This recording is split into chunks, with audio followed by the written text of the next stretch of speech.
В тихом спальном районе, где жизнь текла размеренно и спокойно, старушка Анна Ивановна возвращалась домой из магазина. В руках она несла тяжелую сумку с продуктами, а в глазах читалась усталость и грусть. Ее жизнь была одинокой. Дети жили далеко, муж давно ушел из жизни, и теперь она проводила дни в тишине, изредка общаясь с соседями. Но в этот день ее привычный путь домой превратился в настоящую пытку. Из-за угла вышла группа подростков. Они шумели, смеялись и, заметив старушку, сразу же начали ее преследовать. Сначала это были просто глупые шутки, но вскоре они перешли на оскорбления и маты. Анна Ивановна старалась не обращать внимания, но слезы сами катились по ее щекам. Она ускорила шаг, но подростки шли за ней, продолжая издеваться.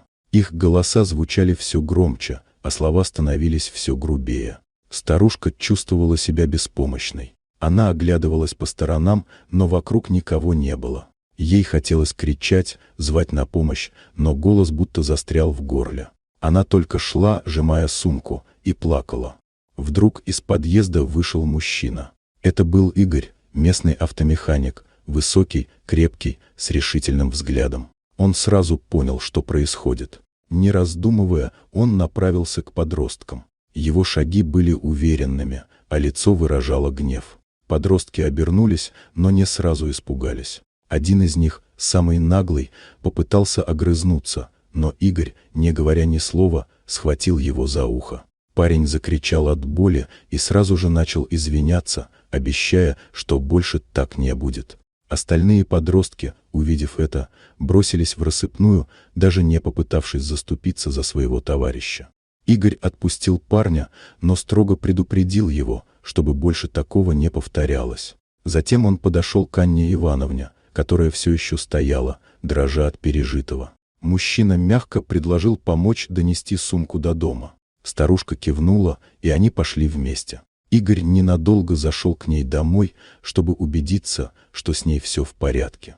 Перед уходом он оставил ей свой номер телефона, пообещав, что всегда готов прийти на помощь.